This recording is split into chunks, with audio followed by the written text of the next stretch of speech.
أعوذ بالله من الشيطان اللعين الرجيم بسم الله الرحمن الرحيم وبه نستعين وهو خير ناصر ومعين۔ عزیز طلاب کرام، امید ہے کہ آپ تمام خیر و عافیت سے ہوں گے۔ جیسا کہ آپ سب آگاہ ہے، ہماری یہ جو گفتگو چل رہی ہے وہ مقصد خامس یعنی بحث امامت کے بارے میں ہے، جس میں سے مسئلہ اولا یہ تھا کہ اللہ تعالیٰ کے اوپر واجب ہے کہ وہ کوئی خلیفہ نصب کرے اور لوگوں کو ان کی طرف نہ چھوڑا جائے تاکہ یہ ہدایت کا سلسلہ باقی رہے۔ اس کے بعد ہم نے مسئلہ ثانیہ کو شروع کیا، جس میں ہم نے بحث کیا کہ یہ ضروری ہے کہ جب ایک امام کا نصب ہونا ضروری ہے تو امام ہر فرد اور ہر کس ناقص نہیں ہو سکتا، لوگ اپنی طرف سے منتخب نہیں کر سکتے، بلکہ ضروری ہے کہ وہ امام معصوم ہو اور اس کے انتخاب اللہ کی کرے، اور جیسا کہ فرمایا گیا کہ اللہ یعلم حیث یجعل رسالتہ۔ پھر اس کے اوپر ہم نے ادلہ پیش کیے، خواجہ علامہ ہلی رحمۃ اللہ علیہ کی جو ادلہ اس کے اوپر یعنی عصمت امام کے اوپر جو ادلہ ہے اس کی کئی قسمیں ہیں، تو ان میں سے جو واضح دو قسمیں ہیں، ایک چند ادلہ عقلیہ ہے اور دوسری قسم ادلہ نقلیہ ہے۔ تو ان میں سے ہم ادلہ عقلیہ کو پہلے ذکر کر رہے ہیں، تو ان میں سے ہم نے کل ذکر کیا تھا 90 دلیل۔ تو آج ہم آتے ہیں اس 90 دلیل کے اوپر شارح تجرید قوشجی کا اشکال۔ قوشجی کون ہے، جس کے بارے میں ہم نے پہلے عرض کیا تھا کہ کشف اصل کتاب جو ہے وہ ہے تجرید الاعتقاد، یعنی اس کا ہم نے سارا معنی، لفظی معنی کیا ہے، اصطلاحی معنی، وہ سارا ہم نے پہلے بیان کیا ہے۔ تو تجرید الاعتقاد جو کہ خواجہ نصیر الدین طوسی رحمۃ اللہ علیہ کی کتاب ہے، اس کے اوپر شارحین نے بہت ساری شروحات لکھی ہے، تو ان میں سے اہل تسنن اور تشیع دونوں کی طرف سے شروحات لکھی گئی ہے۔ تو ان میں سے جو اہل تشیع کی طرف سے جو کتاب لکھی گئی ہے وہ ہے مشہور جو کتاب جو اولین اور ان کے شاگردوں میں سے جنہوں نے لکھا ہے وہ ہے علامہ ہلی رحمۃ اللہ علیہ، اور ان کی جو کتاب ہے کشف المراد فی شرح تجرید الاعتقاد۔ پھر اہل تسنن میں سے جو بڑے پائے کی اس کی شرح لکھی گئی ہے وہ ہم نے پہلے عرض کیا تھا کہ وہ قوشجی کی شرح ہے۔ آج یہ جو علامہ ہلی رحمۃ اللہ علیہ کی طرف سے دلیلوں میں سے 90 دلیلیں جو دلیل عقلی عصمت امام کے اوپر پیش کی گئی تھی کل، تو اس کے اوپر تشریح یعنی شارح تجرید یعنی قوشجی رحمۃ اللہ نے ایک اشکال کیا ہے۔ آج ہم اس اشکال کو ذکر کریں گے اور اس کا جواب بھی بیان کریں گے۔ تو آئیے بڑھتے ہیں سب سے پہلے اس کل والی 90 دلیل کی طرف کہ جس پر اشکال کیا گیا۔ دلیل کیا تھی؟ دلیل یہ تھی کہ ہم نے کل عرض کیا تھا کہ اگر آپ معصوم نہیں مانیں گے اس امام کو بلکہ جائز الخطا مانیں گے، تو اس کا لازمہ کیا ہوگا؟ اس کا لازمہ یہ ہوگا کہ ایک فرد جو کہ جائز الخطا ہے اور وہ غلطیاں کر رہا ہے، تو اس غلطیوں کی وجہ سے اللہ تعالیٰ نے قرآن میں کلی طور پر گناہوں سے بچنے کے لیے، منکرات سے بچنے کے لیے ایک چیز کو، ایک خاص امر کو یعنی اللہ تعالیٰ نے واجب قرار دیا ہے۔ وہ امر کیا ہے؟ سلسلہ امر بالمعروف و نہی عن المنکر، یعنی امرون بالمعروف و ینہون عن المنکر۔ تو یہ اس میں اطلاق ہے، یا اس چیز کو آپ چھوڑے بلکہ روایات میں بھی دیکھیں تو روایات میں بھی منکرات سے، بدعات سے روکنے کا ہمیں حکم دیا گیا، جیسے کہ مشہور حدیث ہے کہ اذا ظہرت البدع فی امتی فلیظہر العالم علمہ وان لم یفعل فعلیہ لعنۃ اللہ، یعنی جب میری امت میں بدعت ظاہر ہو جائے، پیغمبر اکرم فرماتے ہیں تو عالم پر ضروری ہے کہ وہ اپنے علم کا اظہار کرے۔ اگر وہ ایسا نہیں کرے، نہ اپنے علم کا اظہار نہ کرے، بدعات کی مخالفت نہ کرے، عمل بالمعروف نہ کرے، تو اس عالم کے اوپر کیا ہے؟ اللہ تعالیٰ کی لعنت ہے۔ تو اللہ تعالیٰ کی طرف سے اتنا اہتمام بالمعروف، سلسلہ عمل معروف کو کیا گیا اور ان کے کرنے والوں کو یعنی اتنا اپریشیٹ کیا گیا. اور دوسری طرف سے یہ جو لوگوں کو یعنی فلولا نفر من كل فرقة طائفة ليتفقهوا في الدين ولينذر قومهم إذا رجعوا إليهم لعلهم يحذرون کہ یہ جو آئے نفر جس کے وجہ سے ہم وجوب اجتہاد و وجوب استنباط کے اوپر استدلال کرتے ہیں تو یہ آیتیں ہیں.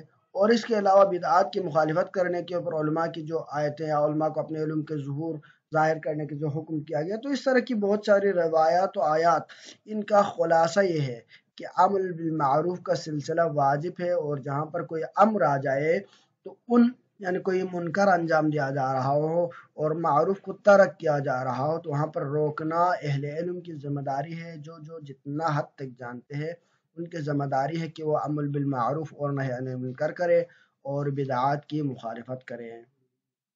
لیکن جب آپ امام کو معصوم نہیں مانتے اور جائز الخطا مانتے تو اس کا لازمہ کیا ہے؟ اس کا لازمہ یہ ہے کہ وہ خطائیں انجام دے رہا ہے اور غلطیاں اس سے سرزد ہو سکتی ہے. تو ان اطلاقات سے جب آپ تمسک کریں گے تو آپ کے اوپر واجب اور لازم ہوگا کہ آپ اس امام کو غلطیوں سے روکیں. یہ ہو جائے گا ایک طرف سے مسئلہ.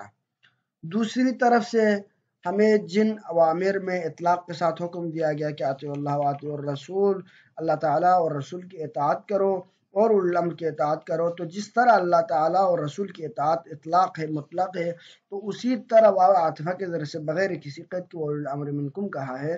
تو اس کا مطلب یہ اطلاقی تو یعنی مطلق طور پر ہمیں رسول کی اطاعت کا بھی حکم دیا گیا ہے.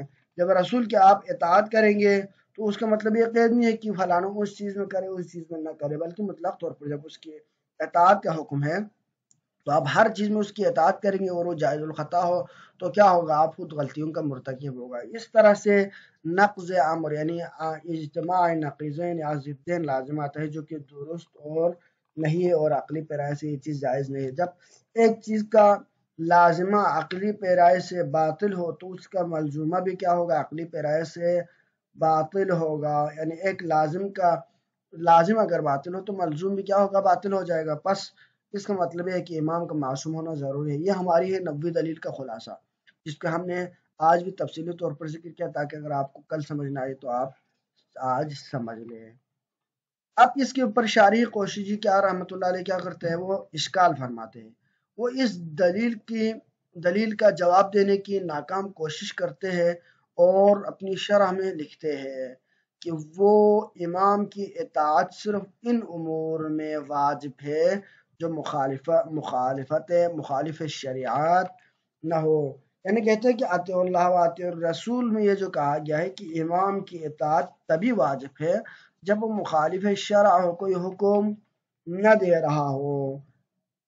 لیکن وہ امور جو مخالف شرع ہو ان کو رد کر دیا جائے گا. لیکن اگر وہ امام خلیفہ اگر مخالف شرع کوئی کام انجام دے دے اور اللہ تعالیٰ کی معصیت کا مرتکب ہو جائے تو اس صورت میں ہم یہ نہیں دیکھیں گے کہ یہ بندہ امام ہے یا یہ بندہ خلیفہ ہے اور ہم اس ہر امر میں اس کی اطاعت کرنا ہے، بلکہ معصیت میں اس کی مخالفت سے ہم روکیں گے.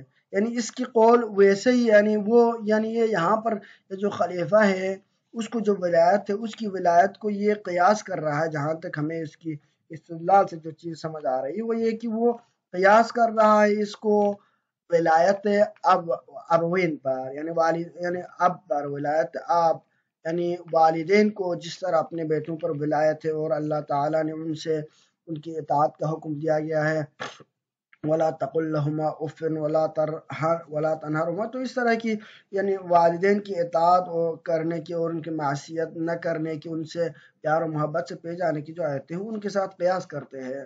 اور یہ جو روایت میں اس کی تفصیل پیش کی گئی ہے کہ والدین کی تب تک اطاعت کرنا، یعنی ان کے احترام تو ہر وقت کرنا، لیکن اطاعت تب تک کرنا جب تک وہ اللہ تعالیٰ کی اطاعت کا حکم دے رہا ہو. لیکن جب اللہ تعالیٰ کے خلاف جائے معصیت کرے تو اس صورت میں ان کی اطاعت کا کوئی حکم نہیں ہے، کوئی احترام باقی نہیں رہے گا.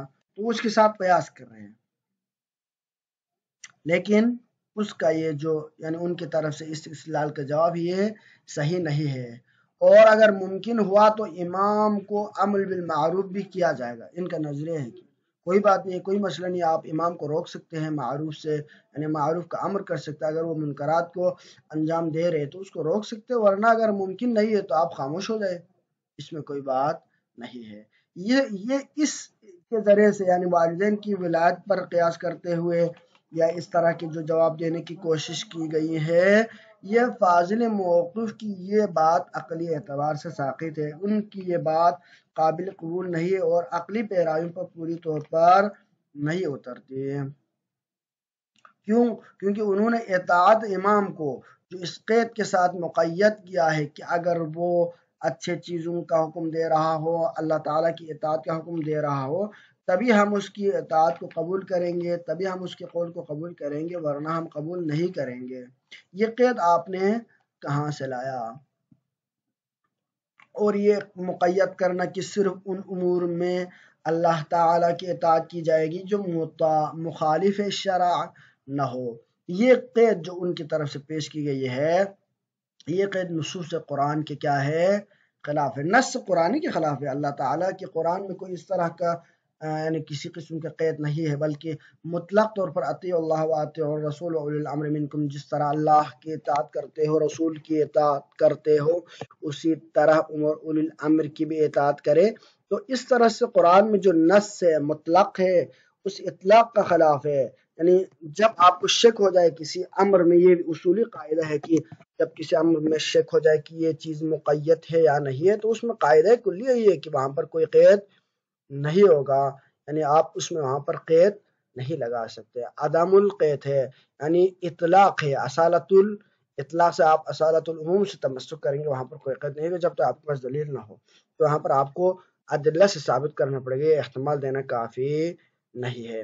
کیوں؟ کیونکہ قرآن حدیث میں رسول کی اطاعت اولی الامر کے رسول کی اطاعت کی طرح اولی الامر کی اطاعت کو بھی بغیر کسی قید و شرط کے واجب قرار دی گئی ہے۔ بس بنا بر ان ادلہ کی بنا پر جب امام سے غیر معصوم ہونے کی صورت میں کوئی خلاف شرع امر سرزد ہو جائے، معنی امام اگر کوئی گناہ کا حکم دے دے، منکر کا حکم دے دے یا خود نہ روکے، تو اس صورت میں اس کو امر بالمعروف کرنا واجب ہے یا نہیں ہے؟ دو صورتیں ہو سکتی ہے۔ اگر واجب نہ ہو، اگر امام کو روکنا ہمارے اوپر واجب نہ ہو، تو اس سے یہ محظور لازم ہے کہ امر معروف کا وجود ختم ہو جائے۔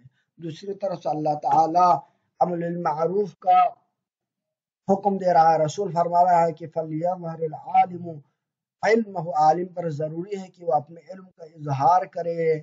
ایک طرف سے یہ امر ہے، وہ امر بھی مطلق ہے، یہ نہیں کہ اگر امام غلطی انجام دے رہا ہو تو اس کو نہ روکے، کوئی اور انجام دے رہا ہو تو اس کو روکے، اس طرح کے قید وہاں پر بھی موجود نہیں ہے۔ وہاں پر بھی جب قید نہیں، وہاں پر بھی جب اطلاق سے تمسک کریں گے تو ایک مطلق امر کو، ایک وجوب کو آپ ختم کر رہے ہیں بغیر کسی دلیل کے، یہ لازم آئے گا۔ اور اگر آپ اس چیز کو قبول نہیں کرتے ہیں، یعنی پھر بھی واجب ہے، روکنا واجب ہے، روکنا واجب نہیں ہے تو امر معروف کو وجوب ختم ہو جائے گا۔ اگر روکنا واجب قرار نہ دے دے تو اس صورت میں کیا ہوگا؟ امر معروف کو وجوب۔ لیکن اگر روکنا واجب قرار دیں گے تو کیا ہوگا؟ اطیعوا اللہ والے امر، اس کی مخالفت ہو جائے گی۔ تو لہٰذا جب دو ہی صورتیں بن رہی اور ان دو صورتوں میں سے دونوں صورتیں بطلان ہو رہی ہے، تو جب یہ تمام شقیں باطل ہے تو ہمارے لیے لازم ہے کہ ہم اس چیز کو مانیں، یعنی ہمارے اوپر لازم ہے کہ ہمیں یہ ماننا پڑے گا کہ امام کا معصوم ہونا ضروری ہے تاکہ اس طرح کی غلطیاں نہ ہو اور ہر امر اپنی جگہ پر قائم رہے۔ وہ مطلب، اور یہی ہمارے مطلب ہے کہ اب ثابت ہو گیا کہ امام معصوم ہی ہو سکتا ہے، معصوم نہ ہو تو یہ ساری اشکالات وارد ہوگی اور ان اشکالات کا آپ کسی بھی صورت میں جواب نہیں دے سکتے۔ اور یہ جو اوپر انہوں نے یعنی ولایت اول کے ساتھ یعنی اس کو قیاس کیا، یہ بھی صحیح نہیں ہے۔ کیوں؟ کیونکہ ولایت ابوین کے ساتھ آپ قیاس کریں گے تو ابوین کی جو قیادت ہے یا ان کی جو اطاعت کا حکم دیا گیا وہ خاص مقید ہے، مرجع نہیں ہے، وہ ہر چیز میں حجت نہیں ہے، ان کے قول کے اوپر اعتبار آپ امر دین ان سے اخذ نہیں کر رہے ہیں۔ لیکن امام میں ایسا نہیں ہے، بلکہ آپ امام ایک مرجع ہے، ایک مرکز ہے جس کی طرف آپ نے اوامر نواہی ہر چیز اسی سے لینا ہے۔ جب آپ اس مرکز اور منبع پر آپ کا اعتماد اٹھ جائے گا تو فرائض شریع کو سمجھنے، اس پر اعتماد کرنے، نظام الہی کو سمجھنے کا جو ذریعہ ہے وہی ختم ہو جائے گا۔ تو لہذا یہ اب سلسلے بعثت انبیاء اور اس کے جو فوائد اور جو لوازمات ہیں وہ سارے ختم ہونا لازم ہے، اور یہ جائز نہیں ہے۔ صلی اللہ علیہ وسلم محمد وعلیہ الطاہرین الطاہرین، اللہم صلی